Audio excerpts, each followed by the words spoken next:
Jesus. I've been involved in B'nai Akiva since I was like very young, and B'nai Akiva and Beta always had a very, very strong connection with each other, and may just continue. You guys are doing a superb job.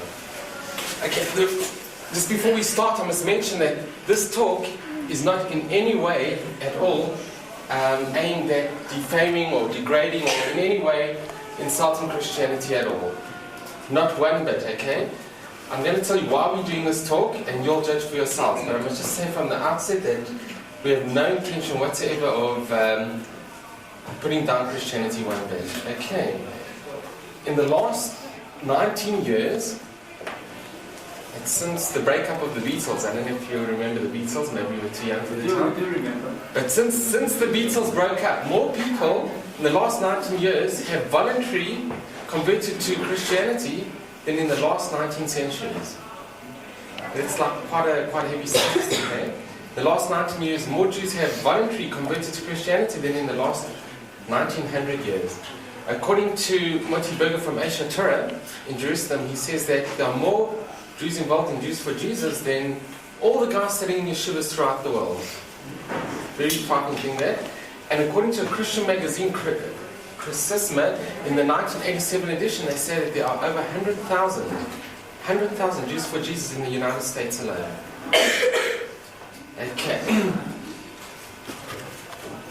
The story is told that a very wealthy guy, he had a party, and in his party he wanted to make it special. So he had a pool, and in his pool he had like man-eating crocodiles. And he said, whoever swims from the one side to the other side, whatever he wants, like I'll grant him. Whatever he wants, I'll grant him. So they're having a party. All of a sudden, everybody hears there's a splash in the water. They all run down to the pool, and they see that there's somebody in the water. So they all crowd around the pool, and they see that this guy's swimming, and he's swimming like for his life. He's like, moving it, he's looking at them. So they all crowd around. The guy comes out of the water. Can't believe that he made it through these man-infested crocodiles and like sharks and everything in this pool. He gets out. The owner of the house says, I can't believe it, you did it. What is your wish? What is your greatest wish? The guy says, I want to know if you pushed me into the water. Okay, when you go out of school and when you go out of varsity, you're going to meet not sharks in the water, you're going to meet some very heavy people. People who you're going to see today on the videos, and people you're going to see in our talks, who are out there to eat, out there to gain you. Let me just show you, when I was at varsity a couple of years ago, I was walking through campus, and this was posted at Wits campus. It said here, an experience of Messianic joy featuring the liberated Wailing Wall. This was posted all over Wits campus. And we went there. It was at the Great Hall. We went there. Jewish music, yarmulkes, unbelievable music going on. These were the Jews for Jesus that came from the United States. And that's how they started. In the Star newspaper not long ago, Friday, December the 15th, 89, they had a full-page advertisement saying Christmas would be impossible without the Jewish people.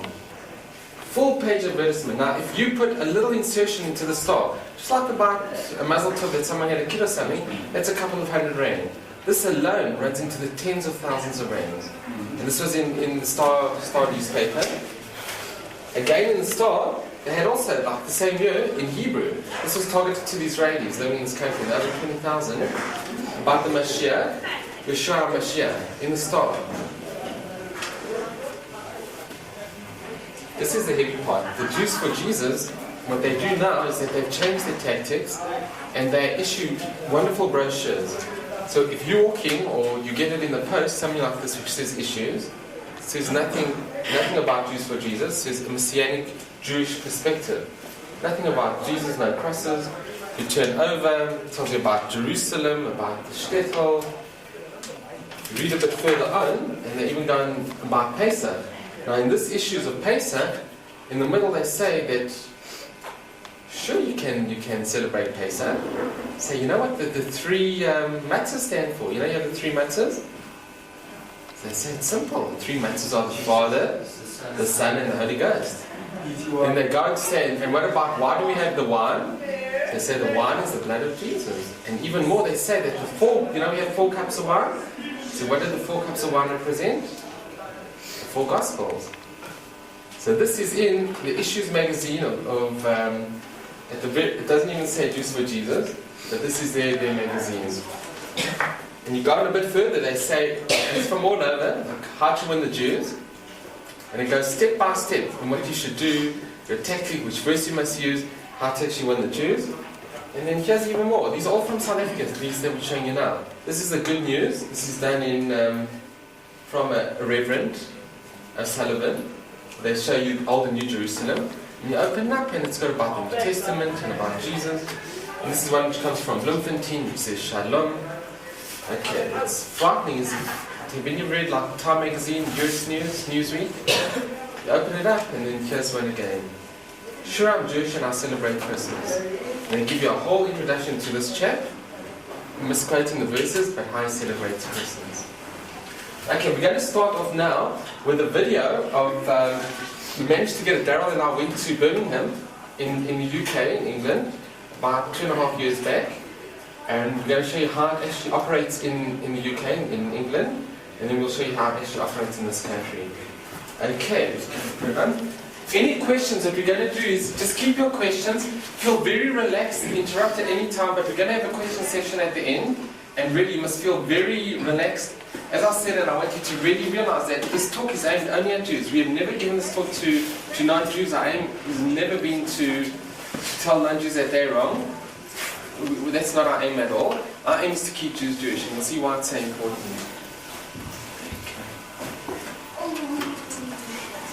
Should we switch off the main lines? Yeah. No, that's great. Who would have believed our reports and the aim of the Lord, over whom hath it been revealed? Yet he grew up like a small shoot, before him, and as a root out of dry land. Be bad no form nor comeliness.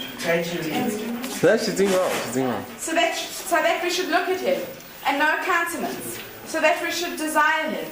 He was despised and shunned by men, a man of pains and acquainted. I can't read them.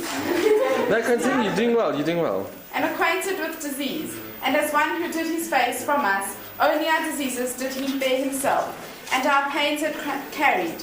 While we indeed esteemed him stricken, smitten of God, and afflicted.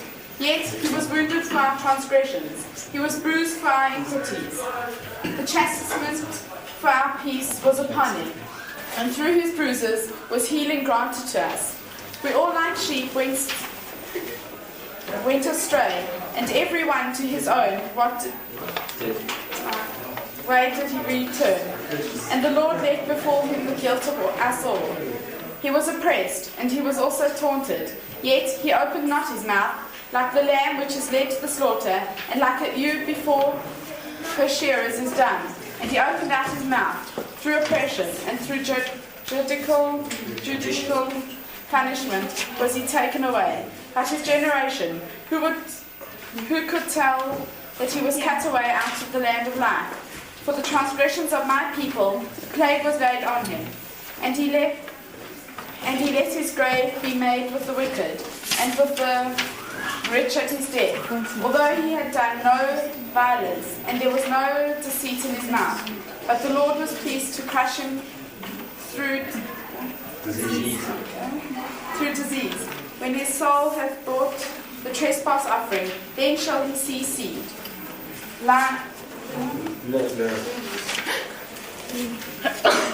Live many days, and the pleasure of the Lord shall prosper in his hand. From the trouble of his soul shall he see and be satisfied. Bring the many to righteousness, while he will bear their iniquities. Therefore will I divide him with the many, and with the strong shall he divide the spoil. Because he poured out his soul unto death, and with transgressors was he numbered, while bore the sin of many, and for the transgressors he left before him. Okay. If I had to ask you, who thinks this comes from the Jewish or the Christian Bible? Think about it, what we just read. Put up your hands, those who think it comes from the Jewish Bible. We got 2. Those who think it comes from the Christian Bible? Very interesting. Okay, this actually, and this is what's so frightening, this actually comes from the Jewish Bible. This is from Isaiah 53. Now in Isaiah 53, this what we just read, this is where they say that this is the proof that Jesus came to be the Messiah, and they take this Isaiah 53. It said that he did no violence, he was born from iniquities. I just want to tell you, there was one girl who came from the Rima church. She was an actress, came with a very big crush, came into our place, and I said to her, how did you get involved? What made you get involved in it? How did you become a Jew for Jesus? So she said to me, it's so simple. I opened the Bible, and there was Isaiah 53.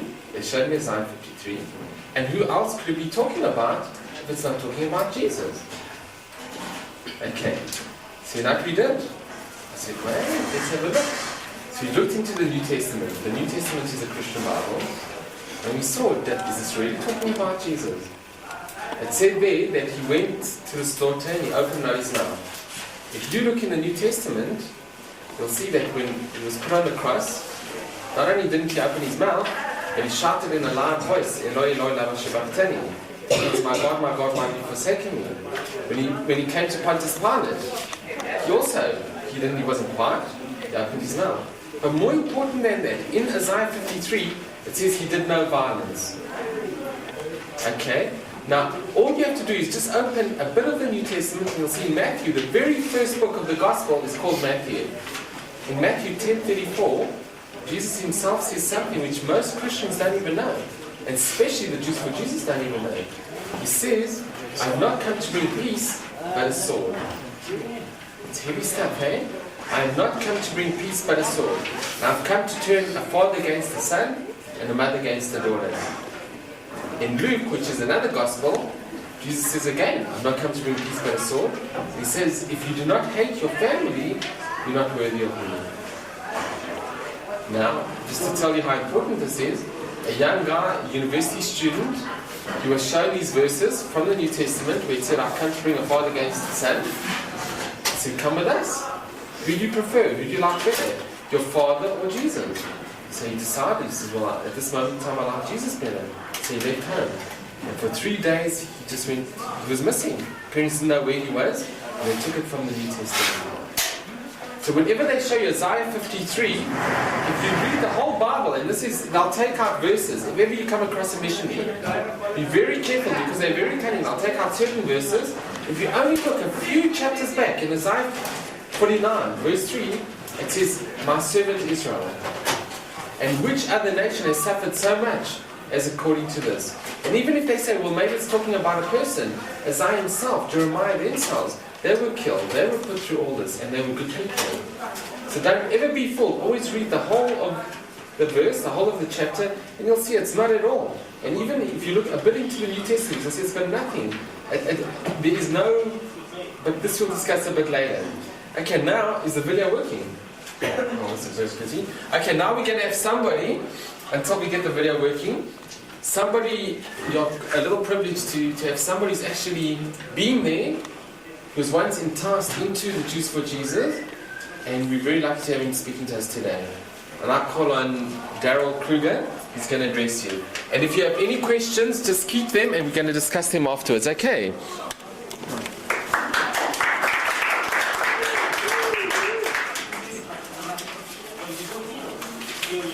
Just like to correct what Leah said, I wasn't actually enticed into them, but I was on the periphery of actually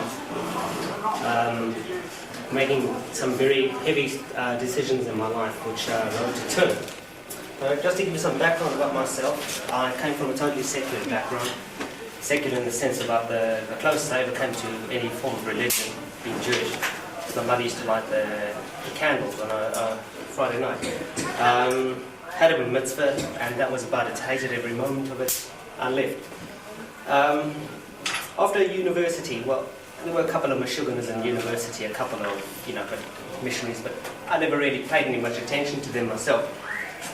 I often came up with the question of why the Jews did not ever accept Jesus. If we're living in a Christian society in South Africa, And one gets quite secluded from the Jewish viewpoints, especially if one is not actually involved in any Jewish group at all.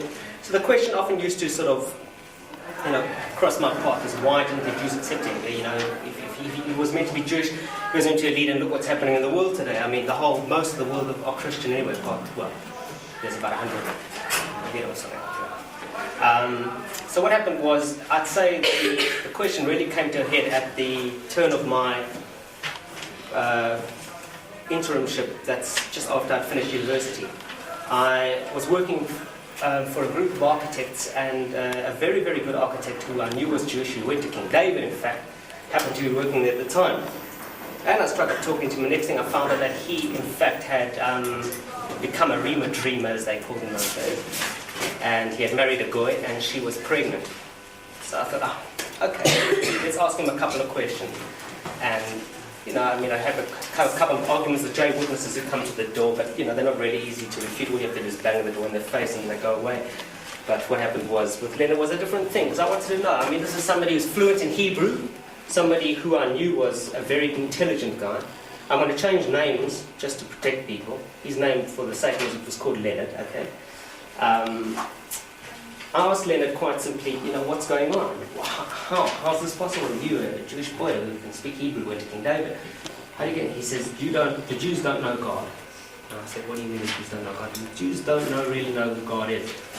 I said, really? How do you substantiate that? So we struck up a conversation. He pulled out his King James Version Bible. And myself not being able to read Hebrew at all, I opened on the verses, and what does he show? Lo and behold, just opens the book, for instance, to Isaiah 7:14. And I'll actually just read you the verses if you want. This is a Goyish Bible. And he's taking it from the Jewish book of Isaiah, which is, I knew was a Jewish book, and that's, why I was prepared to listen to it. So I went to the book of Isaiah 7:14, and it says as follows. Reading from 7, if you ever open it up, just make sure you open a kosher version, because it can be quite deceptive. It's quite a fundamental one. So it says over here. Therefore the Lord himself will give you a sign.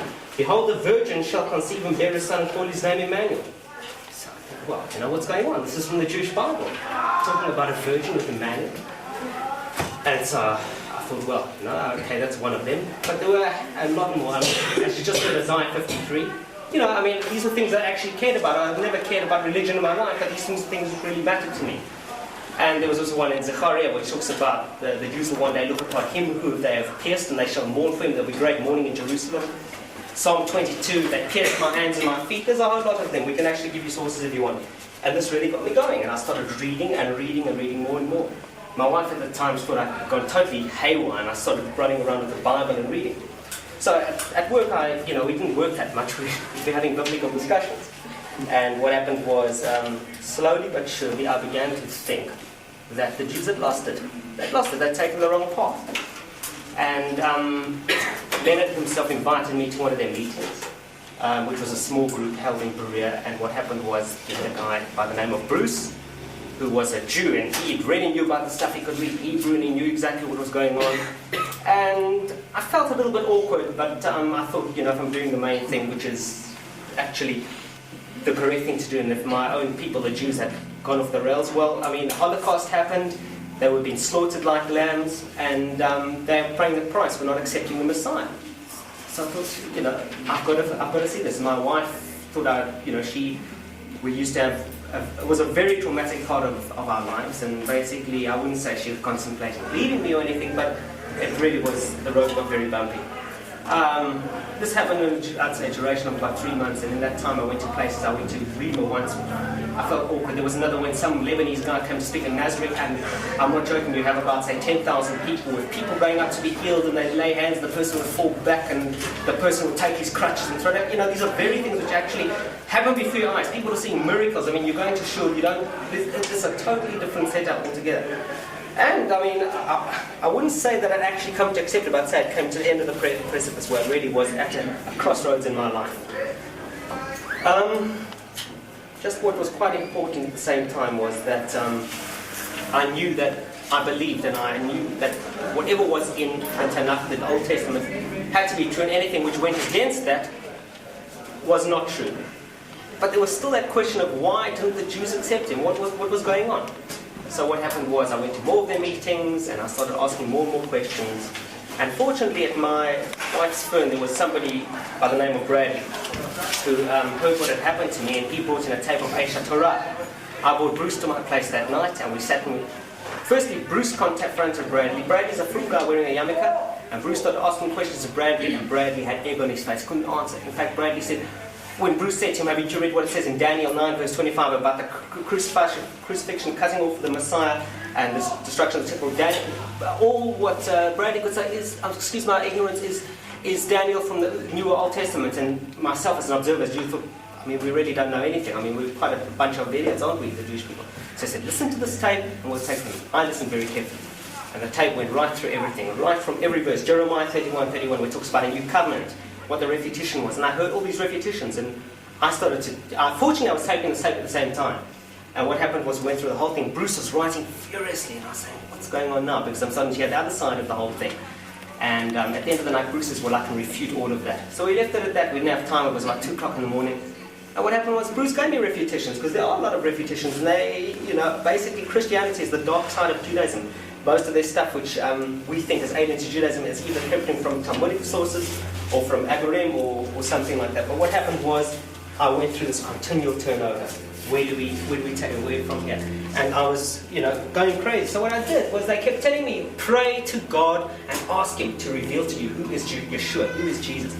And what I did was, I actually got down, not in front of them, but myself. And I was in a real traumatic time of my life. And I sweated. I was in a very, very bad state. And I actually poured out my heart to God. And no sparks, no suns and moons happened or anything like that.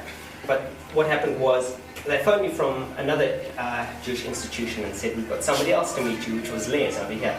And what happened was Bruce came again that night, and then there was a full-on confrontation between Bruce and Les, and the rabbi just observed there. And I listened, and I listened. I didn't partake nothing. And I just heard everything come through, refutation upon refutation. I got more sources. And gradually what happened was, from that moment on, I thought to myself, right, there are certain obligations I'm bound to do by the Torah, and the fact that I'm Jewish, I have to do it whether I believe or I don't believe. So I started going to shul on Saturday to observe Shabbat.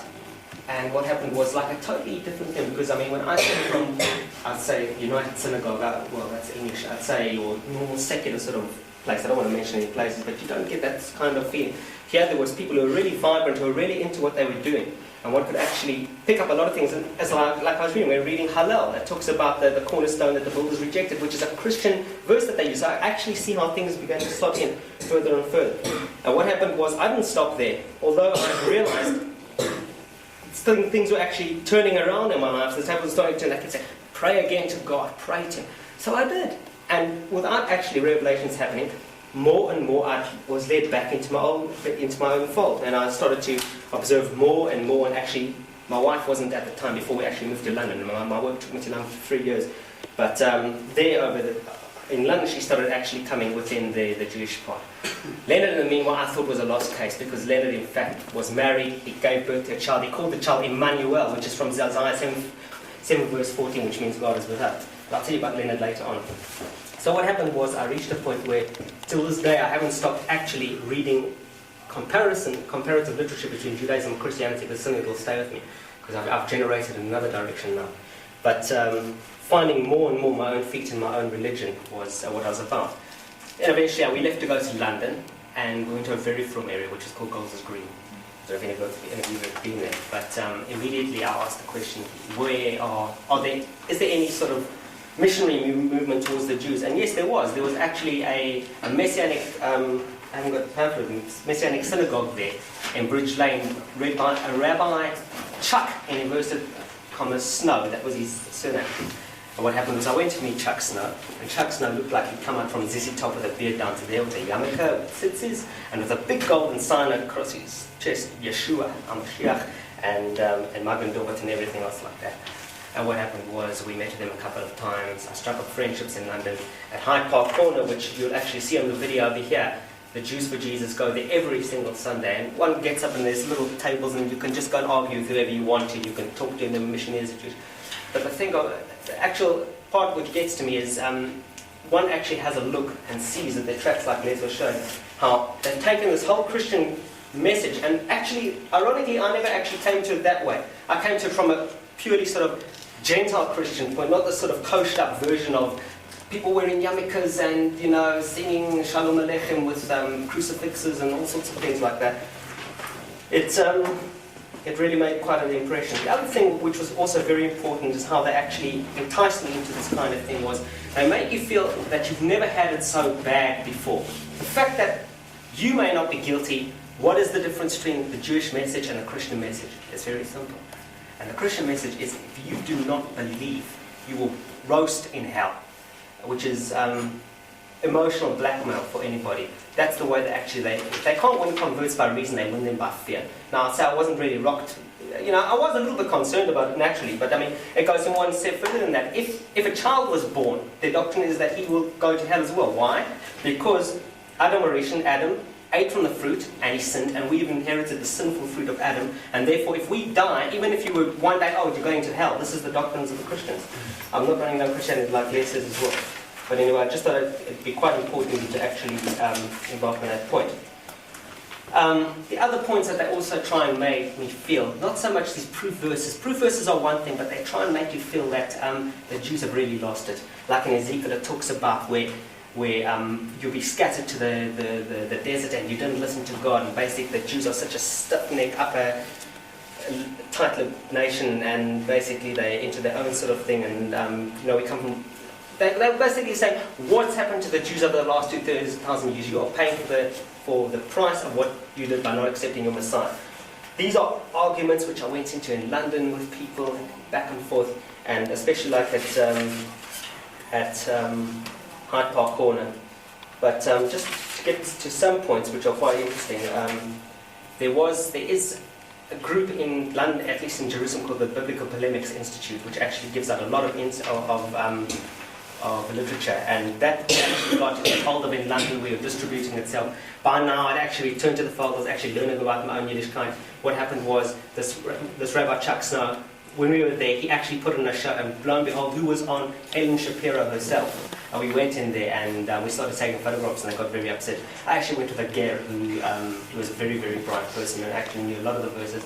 And we spoke to Chuck Snow. We had another meeting with him. He couldn't read a word of Hebrew, nothing. I'll come back to Chuck Snow because something interesting has transpired with him since I came back to the country. All right, coming back to the country, things got really bad in London work-wise. I returned here, and my person who's now my partner these days, Leonard, the guy who actually got me involved, I returned here. He had a long face. What happened was when I returned, his wife had walked out on him. She was having an affair with a Chinaman, and what happened was I had come back at exactly the right time to sort of, get him back for what he did to me, to bring him back. So I started taking Leonard to lots of these institutes, to Shiurim and everything else like that. He saw he couldn't believe me wearing a yarmulke and everything like that. And he was sending me plenty of these issues and lots of doctrines. In fact, I'll show you something very interesting in here. Just to sidetrack slightly, one of these issues over here, which Leonard sent me, because it's all underlined with all the points. But one point which is very interesting. I know this is sidetrack, but I'll get back onto my track. What happened was, this gives a story of where a person was in New York, and what happened was he had an argument. Same type of story. I think that's why Leonard sent it to me, because it's quite a similar scenario to what we had. Okay, you can see there's Hebrew writings, all sorts of things over here, where there's two people are having an argument, and the one person said, "Have you read the New Testament?" "No, why not?" And then what happened was, Mark said that what happened was, phoned up his friend, he said, "You won't believe it, I went to Newsstand, and what was there?" It was a New Testament, then I took it out to read. So the person says, well, he came back to meet Mark, and he had a look in our reader. When Mark and I first met, he seemed more intent on proving me wrong. Now this is the Jew for Jesus writing. They're not considering whether or not I believed it had any validity. After all, I was firm and confident as we shook hands. He was convinced that I'd be put in my place by the time the interchange was over. I noticed his beardless face and asked, "Are you Orthodox?" expecting a negative reply. "Yep," he responded. I leaned over and peered towards the back of his head. "Are you wearing a kippah?" Mark could detect a mild jest in my voice as he opened his desk drawer and pulled out his black skull cap, which identifies observant Jews. He then reached in the lower drawer and displayed his tefillin. And he said, 3 times a day. And I nodded to show that I was impressed. Anybody who knows here knows that no Jew puts on tefillin 3 times a day. So I laughed. I mean, the whole thing was just You could have just taken the crucifixes off and used their own ignorant stuff and just coached the whole thing up. But again, getting back to Leonard. Leonard today, I'd say by reason and by answering all his tracts and by him actually seeing the fruits of what his religion was all about, has become totally parv. I wouldn't say that he's returned back to the fold of Judaism, but he totally realizes and acknowledges the mistakes and the deceit behind the Christian doctrines. We are partners today. We don't discuss religion or anything like that. He realizes that his son is not Jewish because the mother's not Jewish, and obviously maybe, as time actually goes by, we can see what he can do if he wants to give him a Jewish education, maybe converting back. But from my side, I would just like to end on a very interesting note what I spoke about with Rabbi Chuck Snow. Helen Shapiro's out here recently, as I said. What happened was counseling a couple of people at the moment. One person who's actually an usher at Rima, who's a Jewish boy. It goes through the one ear, it goes out the other ear. These people don't accept doctrines. You've got to get them out of it the way they got into it, which is an emotional side. These people are not rational. If you show them in black and white that Jesus himself would say, I'm not the Messiah, they wouldn't listen to it. They wouldn't accept. They feel it. They feel it inside there. That's where it comes from. Which is something, one can't refute feelings, but there are ways to refute feelings. And one of the things which actually did touch him very much was this. When we were in London, we saw Helen Shapiro, and Chuck Snow put it on, who was the Messianic rabbi. I haven't got, unfortunately, an article on him, but showing me his photograph. What happened was, somebody brought me an article, screaming loud, look at this article, this was about 3 months ago. And it says in big letters, this I think was in the Jerusalem Post, it says, Messianic rabbi deserts his post. And you read in there, Chuck Snow has deserted his congregation in London, and he is now in yeshiva, learning exactly what it's all about. And when I told this to this person that I'm counseling, his mouth just fell open. He says, I've just seen Helen Shapiro. I said, well, ask Helen Shapiro, where's your Rebbe? So I'd like to end up on that.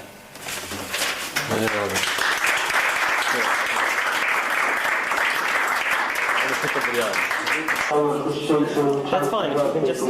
But I said that I didn't want to do it the 2 weeks. And they knew that I wouldn't want to do that, but they said come along and just have a week of learning.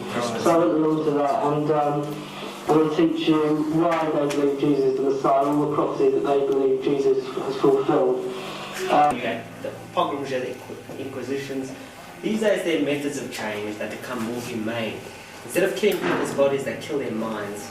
Now she herself, if she had to come to somebody, she's just maybe a good example, because I mean, if she came, you'd probably laugh her out of your place. You know she's not Jewish and everything else. If a guy came who you knew was Jewish, and you knew that he knew what he was speaking about, and he sounded very Jewish, he even looked like a bit of a rabbi or something, that's where the danger is, and those people are right there as well. Sorry, go on. When you get knocked at your door and you see the person and say, Jews for Jesus, I'd just like 10 minutes of your time, whatever. Well, like I know, I would never even just let them say 1 minute. But you know what happens? They don't say that we're Jews for Jesus. They don't say we're Jews for Jesus. They'll come with you, they come with the cryptic word. They say, how would you know to recognize the Messiah? They say, well, imagine if a guy comes, he's got a yarmulke, he's got pants, he says, excuse me, how would you recognize who the Messiah is? What would you say? You'd say, well, no, I'm Jewish, look at me. Judaism doesn't like to advertise itself. Correct. That's correct. Maybe you know that, but a lot of people wouldn't know that. Maybe they could say, well, you might think he's a straight Lubavitcher or something. Yeah. You know, Lubavitchers actually do that towards their own people. They try and get people to, you've been to London, you go to even I think somewhere around here they've done it as well, in Jerusalem, they are inviting guys to later film every day. So they actually do have that kind of one. But that's, yes. You can all ask. You must be totally free to ask any questions, okay? Okay. You got a question? You haven't got a question? Yeah, go on. Do Jews for Jesus, they keep Christmas and all that, they don't keep Shabbat? Some of them do. Some of them do. Some of them even try and keep Shabbat. It's just that, like on the video, which we actually won't show, like somebody actually said to Richard Harvey, he said, well, you know, look at the Christian calendar. The first day of the week is a Sunday, and it says God rested on the 7th day. Why are you people keeping? You know, he says, no, we keep Shabbat on Friday, Saturday. But like we've got a bonus, you know, the Christians had the day the Lord rose, which was a Sunday, and that's why they keep that as their Sabbath. So he says, like, that's a kind of a bonus. No, they won't keep kashrut because they say that's made up by the rabbis, and it says simply they probably won't eat pork. A lot of them won't eat pork. A lot of them will. I can't speak in German, but I can tell you a lot of them. But generally, most of them won't observe milk and meat because they say that that just says do not see the kid in its mother's milk. But they say that the rabbis made something else, and we're not interested in that. They've missed the point. If I'm correct, when God said that He created the heavens and the earth, it doesn't say created the heavens, earth, and hell. Heavens and hell. So I don't know where people get this thing of hell. The hell crept in when they went into the Babylonian exile first time. They came out. It's like you live in this world here. You get influence of people around you. But you had sectarian. You had Persian. What was it called again? The sectarianism thing, which was Persian dualism there, and basically where you can see that reflected, that influence, you have the paganistic ideas of hellfire going towards the end of the world. They used to navigate, they wouldn't go too far in the ships because they said they fall into the pit of fire. These things all crept into religion, and in fact, who got influenced the most with those was the Essenes. And like in the Essenes, they talk about the Dead Sea Scrolls. They talk about the wars of the sons of light and the sons of dark and eternal damnation and hell. But these are real pagan things where they picked up when they were in Babylonian exile. These were things which actually crept into the back of the religion. And actually, a lot of the doctrines that are found in the New Testament are quite... There's a close parallel between them and the Dead Sea Scrolls. These guys had that same kind of idea. They never stood the test of time, but that's exactly where it comes from. We have something called Gehenna, okay? Or Sheol, which is not your eternal barbecue like the Christians have. Yeah, that's where it comes from. Okay. Yes? Do they go to church as well? Okay, so I can answer that one. Yeah, okay. It's very interesting. They had a guy called David Breckner. He was head of the Chicago Jews for Jesus. So he came out here about 5 years ago. So they advertised the Jews for Jesus. So a few of us went in there with our yarmulkes on. And we sat in that meeting, and in the beginning it was about Isaiah 53 and all this. That was the first part. The second part was totally Christian service. So basically what they do, what the Jews for Jesus do, it's like a bridging gap. That they know that no Jew in his right mind would just walk into a church. It's too foreign.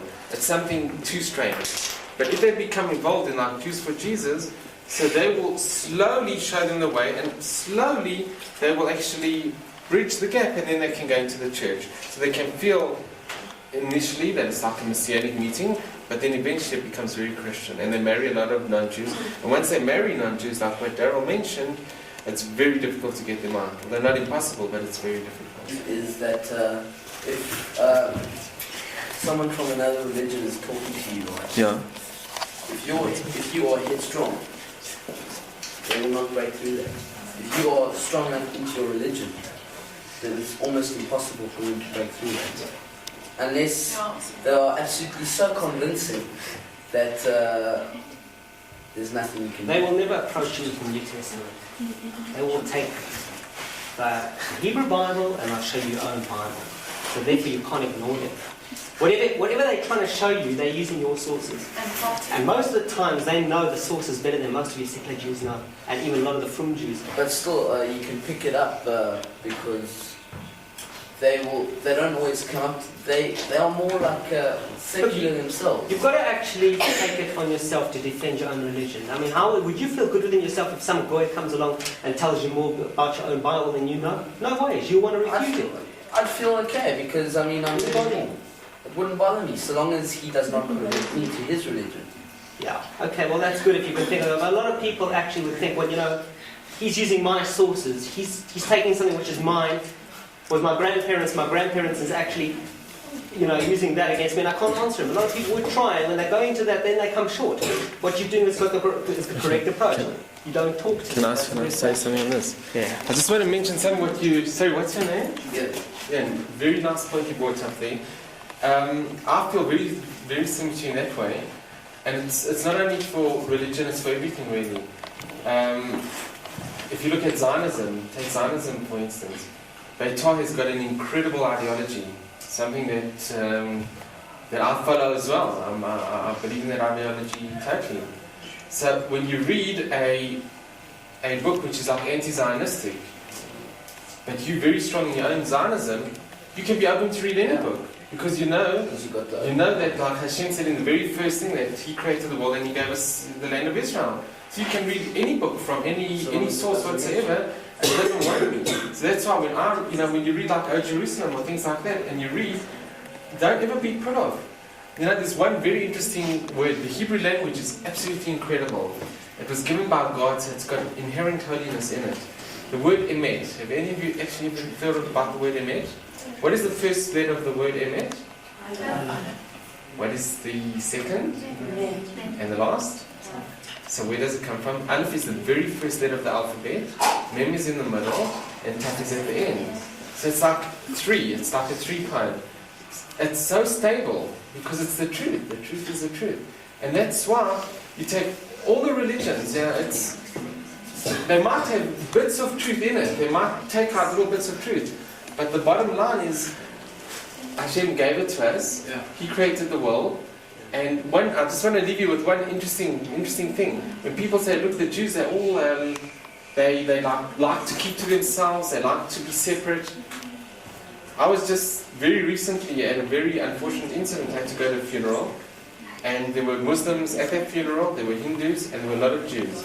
And it was held in a chapel, and the Reverend got up to speak, and he must have said about 4 or 5 times that only, and it was actually my nurse who had passed away, and there were a lot of Jews because, our practice is Jewish, and he said, only if you believe in Jesus are you going to go to heaven. Now that's heavy, and he didn't say it once, he said it quite a few times. Judaism has never ever said that. In fact, we're the only religion. The Muslims say only if you believe that Muhammad is the last prophet, will go to heaven. Judaism believes that everyone, not only Jews, that every good person goes to heaven. In fact, Christianity goes even a bit further. They say that only if you believe in Jesus will God listen to you.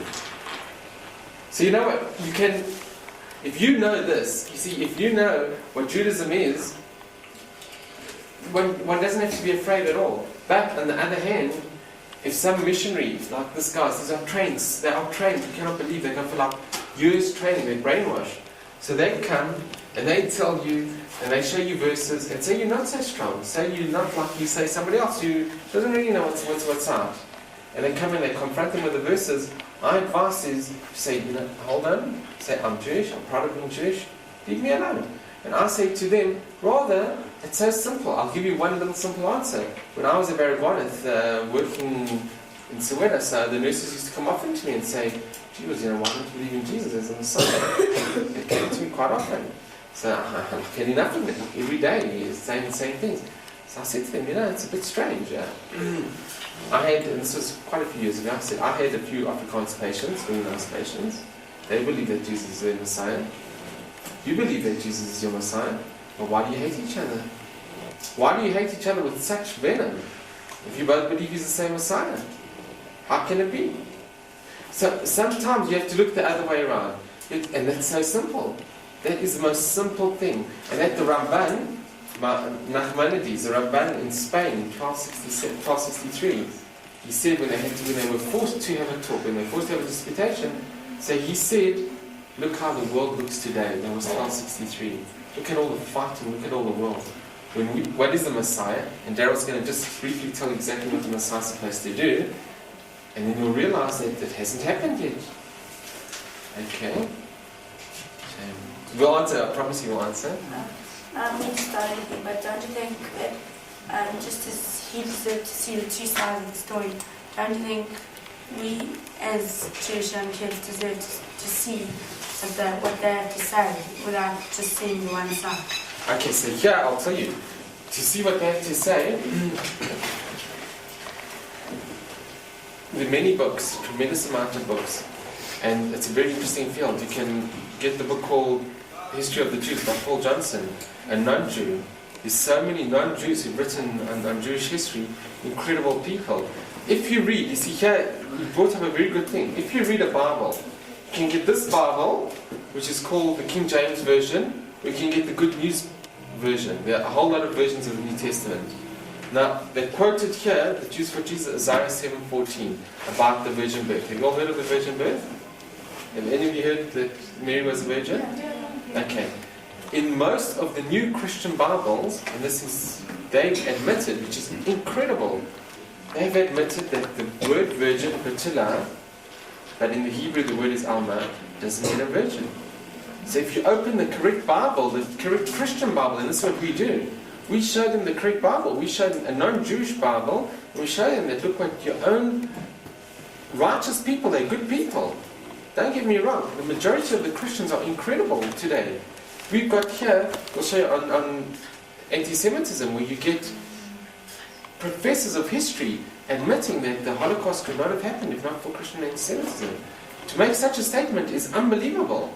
It takes a lot to make such a statement. It takes a hell of a lot to admit that the word in Isaiah 7:14 isn't a virgin. So they've admitted that they made a mistake. And it's in the Bible. You just have to be shown the correct Bible. So on your question, to be shown the other side, who do you show the other side? You show somebody like a Jew for Jesus who knows that he's wrong, who's been told that he's wrong, who you take a new Bible and say, why do you quote the wrong Bible? He doesn't care. Or do you take somebody who, and we can show you here, we can actually show you just now if you want, where they say, we've admitted they made a mistake. And there are a lot of books coming out where they admit that what Christianity has done to the Jewish people wasn't right. Well, I'm saying that you coming here and telling us that you give us your side of the story, but I think it would benefit if we could come and say, and give us your side of the story. Let me ask you one We question. can't live in darkness. Okay, let me ask you one question. This is, we just run a little anti-cult movement. It's unbelievable. Every document you ever have is how to win the Jews. I've got from the Mormons, from the Muslims, from everybody how to convert the Jews. How come it's never been, why don't the Jews convert the other people? So now what you're saying, why don't they come and speak to you? When have they ever in the history said, why don't the Jewish people come and tell them about the Bible? The Bible was first given to the Jews, as it is. They've got verses in the Bible which the rabbis have explained over the centuries. So why don't we get a rabbi to come speak? It works both ways. In Jerusalem, what's happening, and it's only in, I don't want to be like, but it's happening in our way. There's the institute that Daryl mentioned, the Institute of Biblical Polemics in Jerusalem. I was there in February. So what happens there, anybody can come. Anybody can come and speak, and there are missionaries there, there are reverends there. Can I just add something to your question? And they're open to talk. If you want dialogue between two groups, it's got to be both ways. But if you just study just the structure of Christianity, and I mean Jews for Jesus, the same thing, because it is Christianity just dressed up. You have a look at the underlying forms of settings. There is no dialogue there. They have got a message to give. They're not interested in what you've got to say. They're not interested in that. They won't listen to a word you say, believe me. They've got their message to give, and if you don't accept their message, that's it. I don't think they do the same thing of us. We just, No, we don't. We don't. We don't condemn other religion, other people of other faiths to hell or anything like that. We basically don't seek converts. They seek converts. There's actually almost no meeting point apart from the fact that they use our Bible as their just to add on to Daryl, just to think that Judaism is the only religion, and you can go through all of them, and you should. The whole thing about the Gemara, if you ever go into it, it's discussion, it's arguments, it's no one has ever said, don't ever read this, it's forbidden to read this. So think about it, Judaism is the only religion on this earth that says that all good people go to heaven. We are the only people who believe it. No other religion on this earth believes that. They only say that only if you believe in us. Hare Krishnas, we're not dealing with Hare Krishnas. Jews are getting involved in Hare Krishnas. They don't even speak to them. Yeah, I don't think you can use an example of that, because when you look at the Jews, I think there's quite a lot of difference between the different. There's a big difference. There's a massive difference. You know what the difference is? First of all, we don't say that the Messiah's come on. We believe that when the Messiah does come, that's a whole cup of believing in the Messiah. What I'm saying is that, hold on, that there'll be peace, that there'll be no strife at all. That's what we believe, the Messiah's going to come. Furthermore, when I was in England at that time with Daryl, and just try to understand this. It was either Roman Catholic or a Protestant, but they've done it to each other. They phoned up a taxi driver to come and collect somebody from one part of Belfast to the other part. As soon as the taxi driver came, the Protestant or the Roman Catholic, I'm not sure which one did it, they knew that they were the other religion, the other part of Christianity, they shot him. just because it was a different religion. In this country, what only goes on, the hatred, I mean, you have to actually go to Soweto, where I worked, and the hatred for the Afrikaner is intense, and it's unbelievable. But that's the whole thing. If they believe that the Messiah, what is the Messiah? Christos means Christ. Okay, what is Christ? He's the Messiah. So what is the Messiah? The Messiah is a symbol of peace, which is our Messiah. That's what we believe. What's all Chapim believe where a Messiah is? It says in Isaiah, it says in Psalms, that when the Messiah comes, there will go into it a bit more. There'll be peace on earth. So when they say to us, why don't you believe that Jesus is the Messiah? There's no peace today. Jesus, it's like, you're a bit worried getting back to Joburg, and you don't know what's going to happen here. I had a patient who was killed the night that she phoned me. She was just raped and killed. It's very heavy. Where's the peace? I mean, we need peace badly. So when they say, geez, why don't you believe Jesus is the Messiah? I don't say you have to be a little duck, but just look around you. Where's the peace? I hope I haven't been too heavy. Shall I really haven't been too heavy. Shall we hand to me now? First of all, so far you've been showing us from a perspective that the Jews are actually getting influenced by other Jews that are involved in Jews for Jesus and are converting more to the Christian side of that. So what about, are there any Christians that are actually becoming more Jewish in the opposite direction? And yes, okay, last question. One answer. Go. Okay, I'm going to do a short banana. You're all very welcome. You don't have to belong to the movement. We've got a lot of Beitar people there as well. I must just stress this because Beitar, it's all one thing anyway, and there's a close bond. Hilton Silvers, I don't know if you guys remember him. He was very involved in Beitar. Today he lives in Israel. Anyway, in Bnei Akiva shul, this is a shul where there are a lot of converts, tremendous amount of converts. And very interestingly, in Judaism, if you think about it, one of the greatest women in the history of Judaism, the great-grandmother of King David, was Ruth. Okay, and Ruth was a non-Jew, she was a Moabitess. And from her, because why did God choose her to be the symbol of greatness? Because of her midas, because of her attributes. She was such a good person that from her, the Messiah is going to come. It has to come from the house of David, which is a direct descendant from the house of Ruth, from Ruth. So now, when you look at converts to Judaism, there are many converts, a tremendous amount of converts who actually converting to Judaism in Israel and here as well. We've met with Portuguese converts who just want to convert to Judaism. No one's ever said, they've just read and they've decided that it's the right thing for them. In Osamak in Israel, there's a minister from a church, from a Lutheran church. His name is Asher Wade. So he was very high up in the church, Lutheran church. He was German. His wife's German. And his father-in-law is a German priest. He looked into the Bible and he checked that it wasn't 100% and he wanted to know the truth. So he by himself decided to convert to Judaism. There's a guy from which you mentioned, Billy called Polemics, Shmuel Golden. He was in Manchester, he was in Manchester, he was all over the UK. But have you heard of Billy Graham? Yeah. Billy Graham came to his church. He was high up in the church, very high. And he realized that it wasn't for him to convert to Judaism. But the aim of Judaism isn't to convert everyone. That's not our aim. If people want to convert and they're sincere, they're very welcome. But we don't say that just because you're Jewish, you're going to go to Lama Ba or God's going to listen to you. I think what I meant was, it seems that most of the people that are involved in Jews for Jesus are Jews that were converted to look at Judaism from a more Christian point of view. But there doesn't seem to be that many that were Christian originally and were converted to look at Christianity in a more Judaic point of view. And I mean, was there any reason why it's more the Jews that are attracted to believing in the Messiah than Christians believing in okay, so if you saw from the beginning, last question, if you saw from the beginning of the tape, who actually funds the Jews for Judaism? The Jews for Jesus? No, the Church. How did they come to Church of England. The Church of England, the churches here, and they just underhand. We actually should show you here that I don't know if you've got time, we'll maybe make it in Joburg another time. Lester Bloomberg, they had him on Monday night. I met with him in Pretoria. So Rema Church got hold of this guy Lester. He was an advocate, very high, he was a businessman of the year. They showed him the New Testament, he converted to Christianity, and he's become like a cult. people have left their homes, they've left their families, and then following this guy Lester Bloomberg, and I was in Switzerland. It was on agenda. I met with him. I saw him in Waterkloof many years ago, and he comes across very friendly, but very, very dangerous. But who got him involved in the beginning? And what's the funny thing is people who, a lot of the Jews for Jesus, they become Jews for Jesus because say they marry out the faith or that, and then they feel guilty about it. So nice way they become, say, I can still be Jewish, but I believe in Jesus. But it doesn't work.